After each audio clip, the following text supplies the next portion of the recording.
Good morning. I would like to thank the committee for inviting me. This is actually one of my favorite conferences I've been to over the, almost 25 years I've been in clinical medicine. And I would like to say that this committee is the easiest to work with. The audience, the participants historically to me have been wonderful to be with. And I would especially like to thank Dr. Hugh Coleman, who I think brings such a dignity to the practice of medicine and to these rooms and to this 21st conference. So I thank you for inviting me and making it easy on me. I just had a sense of overwhelming gratitude as I was driving from Atlanta after seeing patients yesterday morning, and I'm glad to be here. I am boarded by the American Board of Anesthesiology and became the medical director of an office-based anesthesia practice in the mid-90s after being in the hospital for several years. And most of the surgeons like to do their cases in the morning, so I found that my work was done by noon most days. And so I opened up a mostly chronic pain clinic in the afternoon because I had really enjoyed that. I had come to learn to know how to deal with the acute and chronic pain patient, both in my residency and in my fellowship training at Scottish Rite Children's Hospital. And so I started doing the best of what Western medicine had to offer. I started doing blocks, injections, using opioid and non-opioid medications for the treatment of mostly chronic pain, which is what we treat in the clinics. And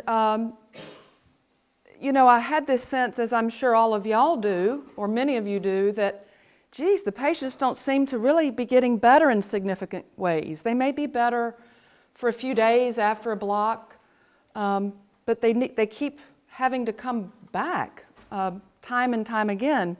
I also saw the price of, for example, an epidural steroid injection go from about $500 in the late 80s, early 90s to, in many cases, over $5,000. And as I had my own family and began to think about the broader picture, I said, it seems that we may be bankrupting the healthcare system for our grandchildren. When we use more than we put in, you know, what's going to happen to our grandchildren and their children? So I began to feel uneasy about what I was doing, but I thought, well, I mean, this is the best Western medicine has to offer. It's based on science. I'm very well trained from a prestigious university. I guess I just need to deal with the feelings that I had about that.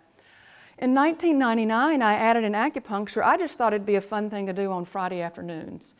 And so I added that in, and I was working in a clinic where we were actually seeing a lot of car wreck patients, and I started doing $10 two-needle acupuncture treatments. It was a treatment by Dr. Stephen Ong, who's a family practitioner, called a post-traumatic vital alignment for patients that had whiplash. And the cure rate was almost 100%. So I thought, well, it works pretty good in the acute pain management setting. Let's see what it does in the chronic pain management setting. So I did start offering it to my patients that I was treating with medications, and I started adding that into patients that were already getting blocks. But then more and more I started seeing patients that were coming just for acupuncture. And after doing both side by side for 4 years, I began to notice that the patients that had received the integral and holistic approach that acupuncture offers were not only better pain-wise, but they were better in other significant ways that we often didn't talk about in primary care. They had a deeper sense of ease internally. They had an ability to interact in the world with a great sense of peace, even if they still had pain. And I began to suspect that there's a component of healing that's beyond the body, you know, and beyond the mind, and beyond the double-blind placebo-controlled trials that we so predicated our clinical activities on. And in 2002, I left Western medicine, and I now have a full-time acupuncture and Chinese medicine practice. I'll occasionally prescribe medications, but primarily I rely on others to do that. There's really not a shortage of physicians prescribing medications, at least in the Atlanta community.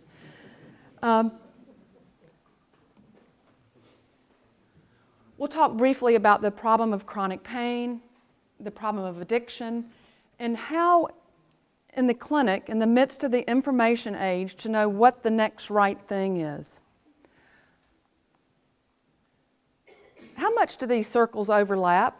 Well, if you happen to have an addiction issue and a chronic pain issue, of course they overlap 100%. So in any given individual, they'll either overlap completely or they won't overlap at all. But if we step back and look at the population, we certainly know that there's patients that have both conditions.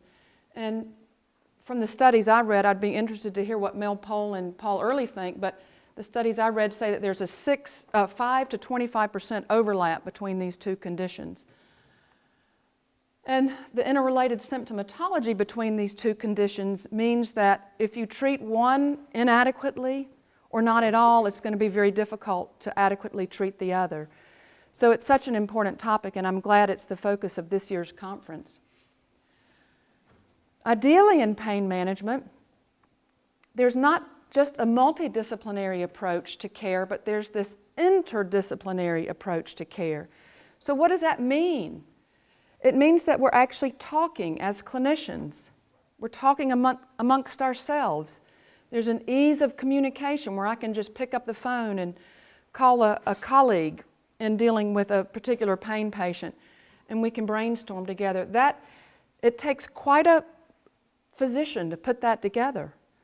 So I have about 6 or 8 colleagues that I refer to, and because we're busy and we often can't connect, we'll leave detailed phone messages. This is what I'm thinking, this is what I'm doing, this is what I notice. So that's so important, and it actually distinguishes the integral approach from the integrative approach, which we'll talk about in just a minute. So the ideal pain management team may include physicians, physician assistants, physical therapists, occupational therapists, addiction counselors, practitioners of the complementary or holistic healing arts, and mostly, remember, we're dealing with chronic pain patients, not acute pain. The reality is that in Atlanta, at least, I did a survey a couple of years ago in preparation for another talk. Physicians are spending 6 minutes in follow-up with complex pain patients. If they see a physician assistant or a nurse practitioner, they get 8 minutes of the clinician's time. And I don't know about you, but I have barely even said hello in 6 minutes. And so in our clinic, I think time management's so important. We're on time every time, and I spend 30 minutes with each patient in follow-up, talking, and then 30 minutes of a treatment. So each appointment is an hour long, and a new patient appointment's an hour and a half. How can I do this and still, pay the mortgage, right? Well, I divorced myself from the third-party payer system, so we can talk about that perhaps this afternoon. In reality, the pain clinics are really just block docs. The level of workup often is, what block haven't we done? Okay, let's do that one. What medication haven't we tried? Okay, let's try that one. And I propose to you, as we've heard this morning, that the human being is much more complex than that. I probably have a biased opinion, but I don't believe spinal cord stimulators work. I'm not sure what your impression is, but I see 100% of the patients I see with spinal cord stimulators have failed pain management. And I suppose that's because I'm not seeing the ones that these pumps are working for. But that's an interesting conversation that I think Mel Pohl and I can talk about perhaps later this afternoon when we get into more detail. Pain as the 5th vital sign was actually a rigorous campaign that was started by the Veterans Administration Hospital in the late 90s. I don't know if you remember, but there were big poster campaigns, and there was all the paperwork at the VA was redone to make space for this 5th vital sign. The plan for identifying pain was decided that it would be the visual analog scale. And so in addition to taking blood pressure and heart rate and temperature, the nurse asked and recorded the VAS score. This helped in that it increased the visibility of pain. But a study a few years later revealed that the pain, measuring pain as the fifth vital sign didn't really do anything to improve the quality. And some of us intuitively knew that. Just writing down that the patient has pain 8 out of 10 doesn't really do that much for the pain. It affects about 15% of us. It's a complex thing, and a mysterious thing. There are 100 trillion neural connections in our brain, and we often take a reductionistic approach when looking at the phenomenon of pain. And I propose to you that there's hardly any part of the brain that's not connected to every other part of the brain. It's an integrated organ, and it perhaps isn't as black and white as we think. And unfortunately, chronic pain gets treated the same as acute pain by some physicians in clinic, but it's an entirely different disorder, as we heard this morning.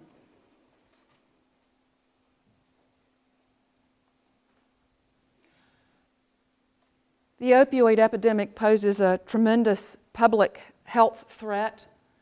What do patients do with their opioid medications when they don't like them? They get a dysphoria, or they realize I can't function on these things, or, she gave me oxycodone, but I like hydrocodone better, so I'm just going to save these oxycodone for later. Well, they end up going in our drawers and medicine cabinets. And emergency room admissions are staggeringly high over the past 15 years with the rise in opiate prescriptions. Prescriptions for methadone are up almost 600% in the past 10 years. And the medications are getting stronger, as we discussed this morning. Let's shift now and look at the problem of addiction. I like the working definition that addiction is the continued engagement in a behavior despite negative consequences. This allows us greater ease when looking at, for example, the behavioral addictions. I had a patient recently who told her husband she found out he was addicted to internet pornography and virtual sexual relationships, and he was a chronic masturbator, and she said, if you don't do something about this, I'm leaving. And he didn't do anything about it, and so she left. But see, that may not have been a big enough, he may have been relieved that she left, you know what I mean? So it allows for the patient to discover for themselves what the negative consequences are that they can no longer tolerate. And this is so important because, you see, addiction and alcoholism is the only disease I know that has to be self-diagnosed. On page 30 of the big book of Alcoholics Anonymous, the basic text in AA, it says we had to concede to our innermost selves that we were alcoholics and that we were not like other people. And I like that definition, and I have found it true. I've been working with addicts and alcoholics for the past 15 years, and what good does it do for everybody else in the patient's family to know this person has a problem with alcohol if they themselves can't see it? So we have a lot of conversations in our clinic about negative consequences and how much pain one can tolerate. So patients with chronic pain feel misunderstood. Patients with addiction feel misunderstood. Patients with both of these disorders hardly have a place to go. And there are very few support groups that offer a place to go for people that have both conditions. I think maybe there's only a handful in the United States.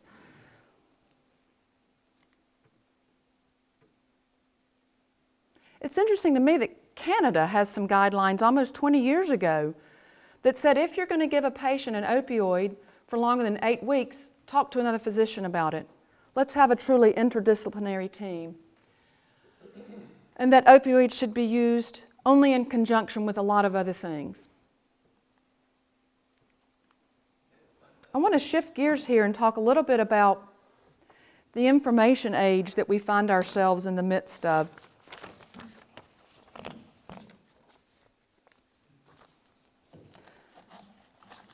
We've seen studies come out recently on the pharmaceutical companies promoting positive studies that show that antidepressants work or that opioids are safe for chronic pain.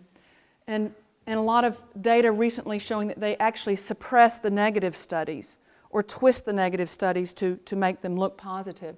So don't you get the feeling, y'all, that we can use data to prop up almost any viewpoint? There is so much information out there. All I have to do is cherry pick the data, and I can make a fancy graph and convince an intelligent audience of almost anything. And we have a lot of logical fallacies, in our thinking. We're over-identified with the intellect in Western culture, and there's quite a bit of fallacious thinking, even in my own mind. So I love this one, the false cause fallacy. Before women got the vote, there were no nuclear weapons. This is true, actually, but the two things aren't related. The Texas sharpshooter fallacy is where you aim a gun at that screen over there and shoot 100 bullets, and then you draw a circle around the ones that are closest together, and you say, see, most of them went into the bullseye here. On the left here, this is a logarithmic on the y-axis. This is a logarithmic scale showing the amount of information that's out there. So it's actually increasing very steeply like this over time. And there are some that predict that the information created is going to exceed storage capacity, or in some sense already has. Let me back up here. More information and content is available on the internet than was available in all the world's libraries 100 years ago. So how do we know what we know, and how do we know what to do? I propose to you that our clinical experience collectively is very valuable, although this gets written off a lot because it's not a double-blind, randomized, placebo-controlled trial. And so your 30 years of experience in medicine, well, we don't really go by that because the trials show otherwise. But we're seeing now with some of the pharmaceutical data coming out where they've suppressed negative studies and promoted positive ones that there is something intuitive about medicine that we know. I'd like to take a look at Ken Wilber's integral theory to propose to you a model for thinking about how to act in a world where there's so much information available. So we're going to spend the rest of our time talking about that. What is integral medicine? It seems to be a fancy schmancy new word. You'll see these integrative medicine clinics popping up. Oh, one thing I wanted to say. I was reading this data a couple nights ago. Florida, in the year 2008, prescribed 10 times more opioids to the patients that came to their clinics than all other states combined. And this is because there's legislative issues down there that make tracking of prescriptions difficult. So we can see that medicine isn't independent from legislative action. Medicine isn't independent from policy. So we want to step way back, not just from 10,000 feet, but we want to step 14 billion years back and look at this. So this is what we're going to do over the remaining time. I don't know why this definition didn't come up, but integral medicine considers what it means to be human, so it considers the patient in the widest possible context. It considers, of course, chief complaint, current symptoms, family history, health history, but it also considers what's the patient's family of origin. Mel Pohl said he had a Jewish background. Well, I had a Presbyterian background, and it was okay to have pain, but you never talked about it, and you never miss work. Never. So we consider the patient's cultural conditioning and worldview. What's their degree of, to what degree have they cultivated virtue over the course of their lives? And to what extent are they just getting by? Integral medicine leads to less division within in my subjective experience. I have a deeper sense of ease and calm and peace, no matter what's going on out there. So sometimes when I'm watching the news, I have to remind myself of that because the news can be so divisive, and pit one side against the other. There's no physicians are real good at compartmentalizing, yes? That's the capacity of our cognitive abilities, the ability to compartmentalize things off from everything else. But in integral medicine, there's no part of the patient's life that's not on the table for examination. It may take some time for it to come out. We can't talk about everything in the first hour and a half, but we can begin. We can make a beginning if we take the time. Integral medicine is different from integrative medicine. Integrative medicine seems to be the big buzzword these days, but that just means you can pick one or two therapies from column A, so you can get Reiki or massage. You can pick one or two therapies from column B, so you can get acupressure or acupuncture or ear acupuncture. And then Mel Pohl's going to make you pick one from column C, which is group therapy, individual therapy, or a ropes course. Integral medicine is medicine in which all aspects of the human experience are addressed and all lines of development are examined. So what do we mean by lines of development? Well, physicians have a very strong cognitive line of development. We're identified a lot with the intellect, and we can memorize vast quantities of material very quickly. I can read an abstract and a conclusion of a journal article and look at a few graphs and kind of know what the whole thing says, so I can speed read certain things. But we also know that there's other lines of development. There's an ethical line of development that's important in the human experience, particularly as we realize that we're living more and more in one single global community, that it no longer serves to be identified with separateness.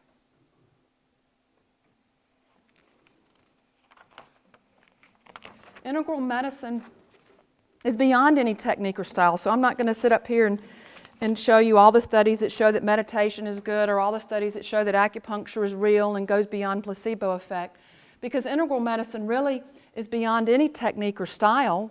We can practice integral politics, we can practice integral medicine. It's the development of the practitioner of the particular thing that matters the most. Integral medicine, we're going to take a look at something called Aqua. We can run anything, any construct, through the Aqua model and have a greater understanding of the whole thing. Integral medicine has evolution or development as its goal. It proposes that we're going somewhere.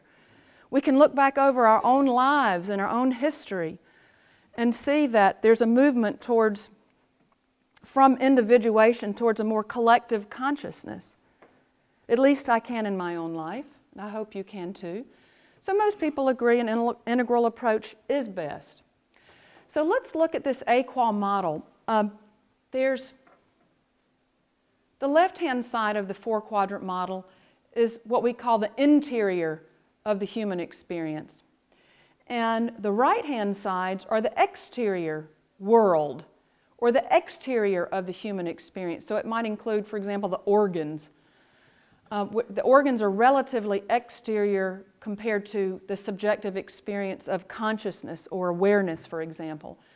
So we can divide this four-quadrant model into the left-hand side of the equation and into the right-hand side of the pictorial here.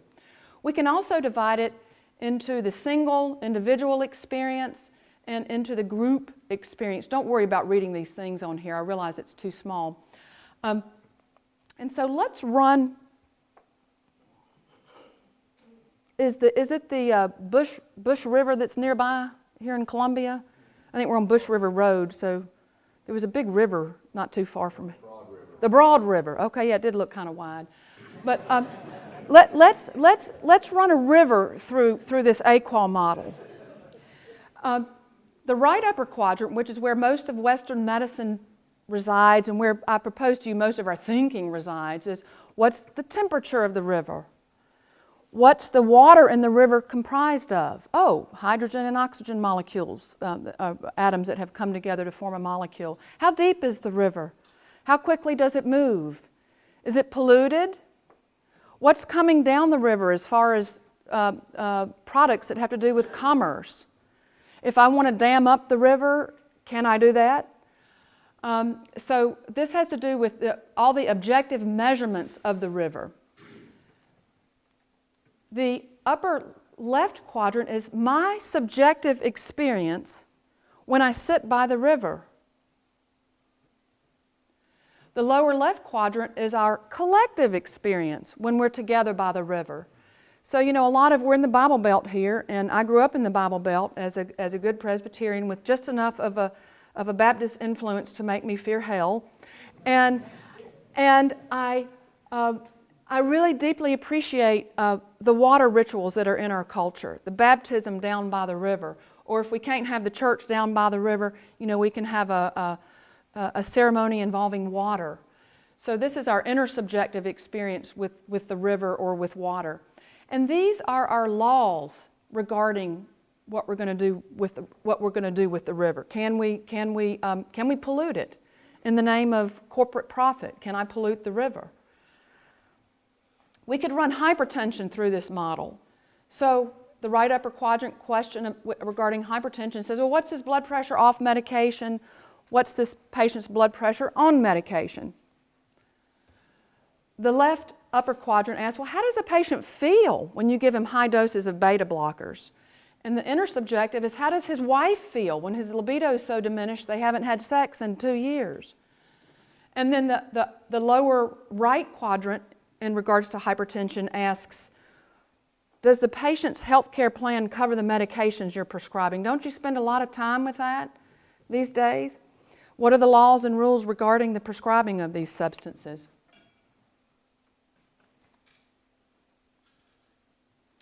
So in the upper right quadrant, we have the objective measurement of things. In the upper left quadrant, we have, how does the patient feel? You've seen patients with failed back syndrome and the surgeon says, well, the surgery was a success. Yeah, but the patient still has pain that's 10 out of 10. So we must consider this when examining, when interfacing with patients. The lower left quadrant is the intersubjective space and the lower right quadrant is the interobjective space. So integral medicine, I want to say something very important about integral medicine, probably the most important thing. And we'll talk a little bit more about this tomorrow morning when looking at the intersection of cultural development, human culture, medicine, and our own development. What does that have to do with the practice of medicine? So we're going to be talking about that in our spirituality lecture tomorrow morning. But we threw out, the physician experiences that our parents had were with the doctor in the white coat, be quiet, I'll tell you what medicine you need and what surgery you need. And my mother and grandmother learned to never ask questions. They just trusted the doctor and they did what the doctor said. Well, now that hierarchy's been toppled upside down, right? And in these pain clinics in Florida, the experience of a lot of the patients when they come in is the doctor doesn't do a physical exam or even confirm that the x-rays you're showing them are associated with that patient, but they just say, what is it you want? Some patients are street smart and they know exactly what they want. Mark, that Mel Pohl was talking about, the first Mark, he knew exactly what he needed to help him get through the day.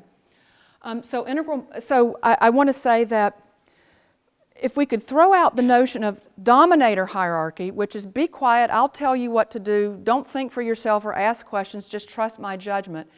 Can we replace that with something called a natural hierarchy or a developmental hierarchy?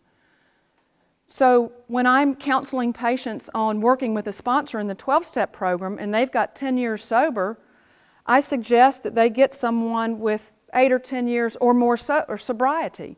Even though they can learn from the newcomer, they don't need to have someone take them through the steps who's never been through the steps herself. So someone with 10 years sober doesn't need to be working with someone who's picked up their first white chip 30 days ago because they don't know how to be a good member of AA yet. They haven't been engaged with the program long enough.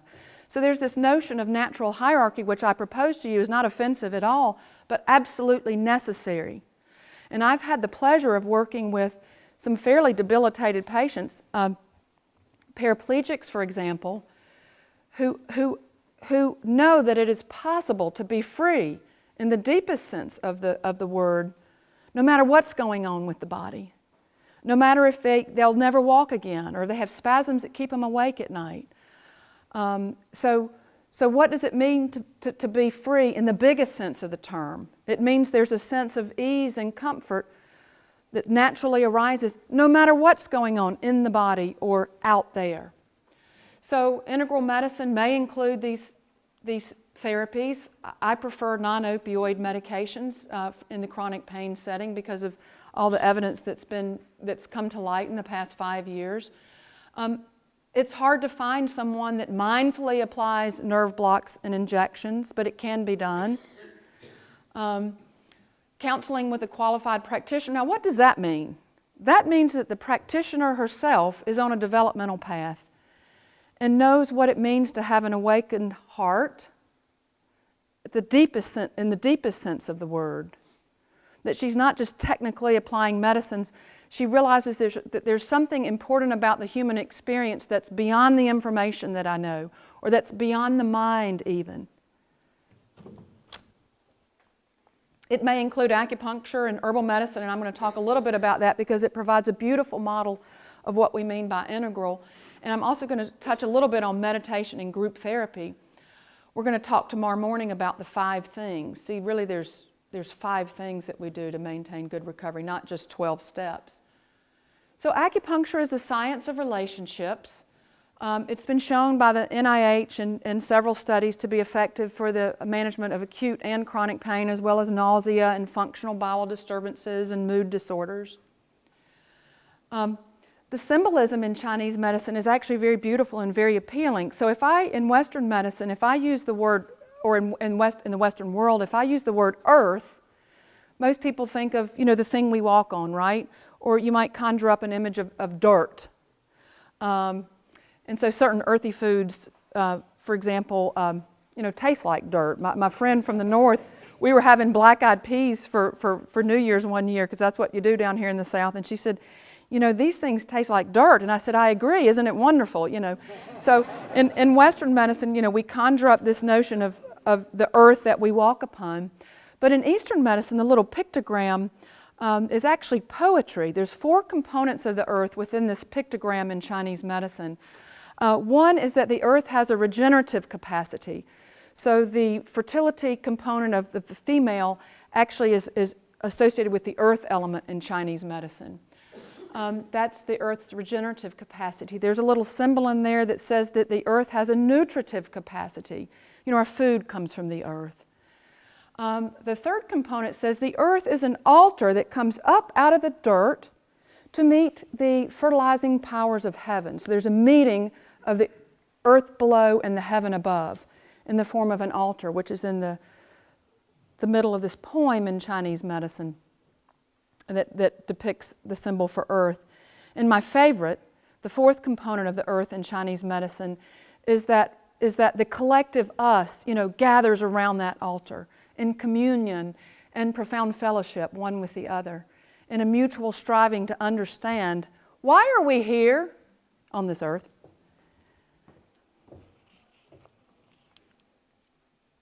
So I like looking at, remember I said acupuncture is a science of relationships. So there's 12 organs in the body. All the 12 organs are contained in the thoraco-abdominal pelvic cavity. So, what about the brain?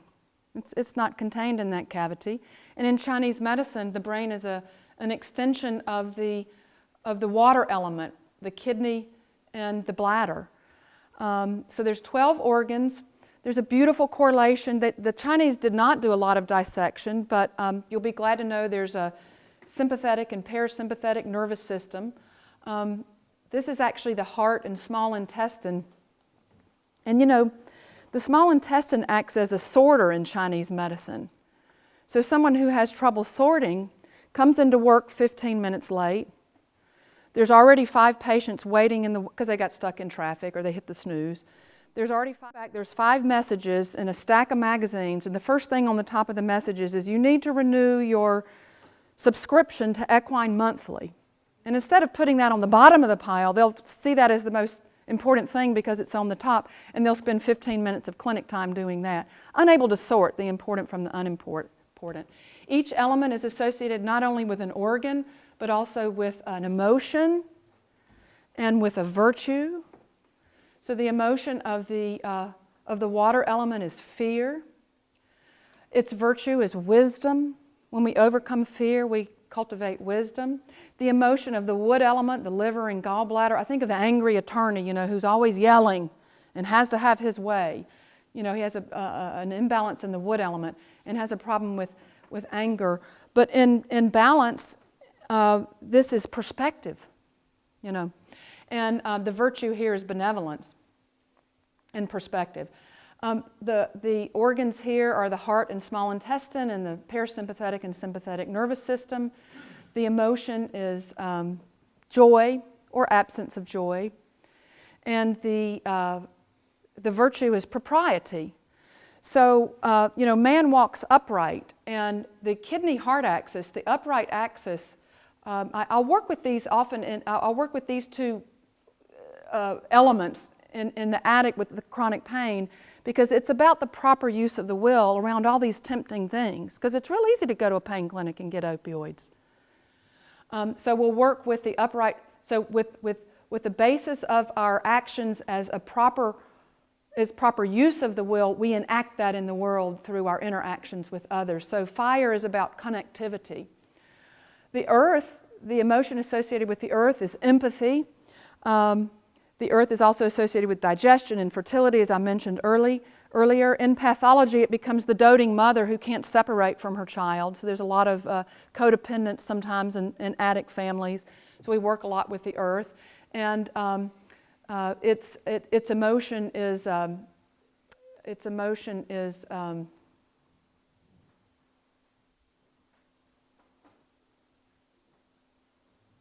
I can't remember what its emotion is. We'll talk about it tomorrow, and I'll make sure I remember that. Sorry about that. The emotion associated with the metal element is righteousness. So there's earthly justice and there's heavenly justice. And the patient in metal will often wear black and white contrast. She'll often have a focus on perfection. This is someone who never got married because no one was ever good enough for them. So quite a bit of pathology can reside there, but the emotion associated with it is grief. The virtue is righteousness. So when I'm working with dying patients, the action here is letting go. This is the lung and large intestine. So in the lung, we would let go of the air we don't need, and through the large intestine, we let go of the food that we don't need. So the lung and large intestine are actions of letting go. Also, the skin is the third lung. So the skin, breathes. And we're seeing more and more studies that these sunscreens and lotions are toxic. So when I'm working with a patient who's, for example, facing their own mortality, they have a limited prognosis because of a devastating illness, we'll often choose, for example, the metal point on the metal meridian, which is lung 8, a point on the wrist, and we'll combine that with a point on the kidney meridian, the metal point in the water meridian, to promote this movement from letting go into the vast unknown, even though it's scary, to step off into the unknown. And don't we like to know as humans? But isn't maturation a process of getting okay not knowing how it's going to come out? I mean, yes, it is. And so I work with patients that are facing their own death, in these two elements. The Cartesian model of man was proposed by Descartes in the 1700s. He was a mathematician and a philosopher, and he said, man is comprised of parts. And when the parts go bad, we can replace them. And so this made room for things like organ transplants. The lungs are bellows, the heart is a CPU, the kidney's a little Erlenmeyer flask here, or the bladder's an Erlenmeyer flask, the kidney's a filter. And so when one of these things goes bad, we can just replace it. Well, that's a fairly incomplete view of what it means to be human, as we've discussed in all 3 lectures. And I like the Eastern thought. The Eastern model of the body says that the body is a garden that needs to be nourished and tended. And so when there's increased cloud cover, there's going to be dampness in the swamp. The pelvis is the swamp here. And there's going to be dampness there. So I work a lot with chronic bladder pain patients, interstitial cystitis patients, and we work a lot with dampness and also sorting. So we work on the relationship between the earth element and all of their thought and worry about their pain, the fire element, the small intestine, and their ability to sort, and of course the organ itself, the water element. With acupuncture, we're actually manipulating qi. And I wanted to speak just a little bit about qi because Einstein talked about it beautifully when he said energy E equals MC squared. He said, you know, we're beings of form, but there's also an energetic component to us. And if you look right here, this is a rice pot. See, this is a rice pot here, a two-sided rice pot, if you will. Here's grain in the rice pot, rice. The lid of the rice pot moves up and down when you apply fire to the grain, and steam arises from the top. So with the acupuncture instrument, we're actually moving qi through the meridians, because the model of pain in Chinese medicine is that it's the stagnation of qi. This is how you can find an acupuncturist. I want to leave some time for questions and answers if you have any. So I'm going to touch briefly on group therapy, which I have found very useful. There are Chronic Pain Anonymous 12-step groups in some of the major cities. There's not one here in Columbia. So that's an action someone can take. You know, one of the components of the 5 things we do to maintain good sobriety is we perform service work. So I see that as a great need here in Columbia. There's been a lot of studies showing that group therapy is good for the advancement of the human development, emotional and spiritual healing. And we had a specialized group therapy for patients with chronic pain and addiction in Atlanta. It was run by a clinician there named Mr. Ewell Hardman, who, you know, knows the 12-step approach very well. And it was extremely successful for about a year. And then we ran out of money to fund it. And I have a feeling that we could demonstrate that in the long run it saves money, that people take less medicines and they need less surgeries, for example, when they're in such a group. So that was very much a success, and I'm sad to say that the group closed, but I'm happy to say it was a success, and it gave me hope that there are these neat things, you know, we can do. What is meditation? Well, there's different types of meditation, but meditation allows us to discover who we are beyond the mind. If you're anything like me, you're over-identified with the intellect. And there's a part of me that thinks if I just had more information, I could give a better presentation. You know, if I just had read as many studies as Paul Early and Mel Pohl, I could give a better presentation than I have been.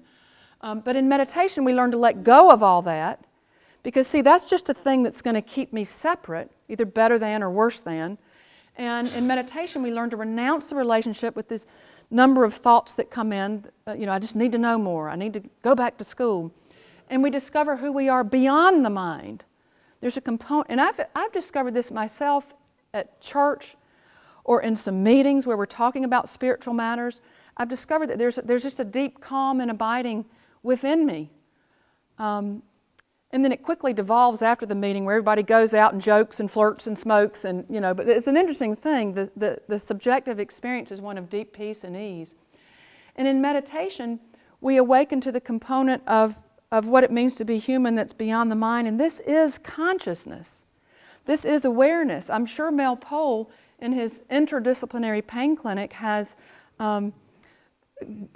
groups where they talk about stepping back from the pain body, like Eckhart Tolle does, and just observing what's going on. The lowest level physician treats symptoms. So the physical therapist may put a needle right there if the neck hurts. The mid-level physician treats constitution and helps restore the patient, helps nourish original nature. So it does bring in this existential question, well, what is man's original nature? And the highest level physician helps the patient fulfill their destiny. So this presumes that the practitioner has some notion about what her own destiny is. Who am I and why am I here? So I encourage you to think about that. The development of the practitioner is of primary importance because we're within a natural hierarchy. There'll be a humility associated with the practitioner of integral medicine. He'll be more interested in what he doesn't know than what he does know. So I love the fact that both speakers this morning said, you know, we just don't know yet. We're doing the best we can. And we'll engage in partnership with our patients. And we'll transcend our own conditioning for the sake of the whole. So I have to see through my Presbyterianism.